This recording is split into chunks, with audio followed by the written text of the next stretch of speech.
Hey everyone.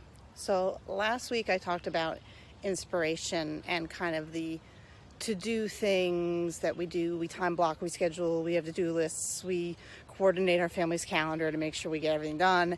And kind of like sometimes that's not what you want to be doing, and sometimes scheduling doesn't include freedom, especially if you're not checking in with yourself. I was thinking a lot, particularly last week. I did a lot of what I call extroverting. I did a lot of networking, a lot of social stuff. I was in the office a lot. I was doing a lot of the things that normally I wouldn't have the energy and enjoy doing, but last week I enjoyed them. And I was just thinking about how we use the term introvert and extrovert kind of incorrectly. I think we all do it, and it's an easier way of doing it. You know, an introvert, we consider them being someone who wants to be alone, who wants to quiet and solitude. An extrovert wants to party and wants to be talking to people.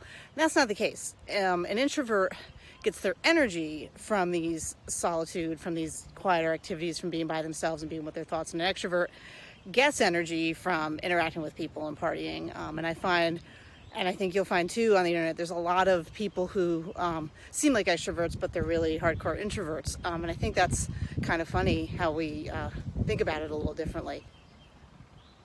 So for me, I am a hardcore introvert. When people met me after my divorce, they thought I was an extrovert. And I used to tell them all the time that I have to do my introverting things so I can come do these extroverting things with you to kind of be who I want to be and show up.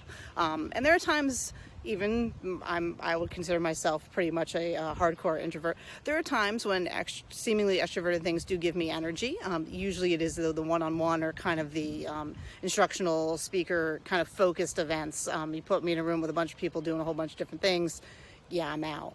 But I think about it a lot. And even this week, well, last week was what I'm talking about. The week that I'm talking about, when I did all the extroverted things, I had probably more downtime than I'd had in a very long time, even on my so-called like hibernation weeks and introverted weeks.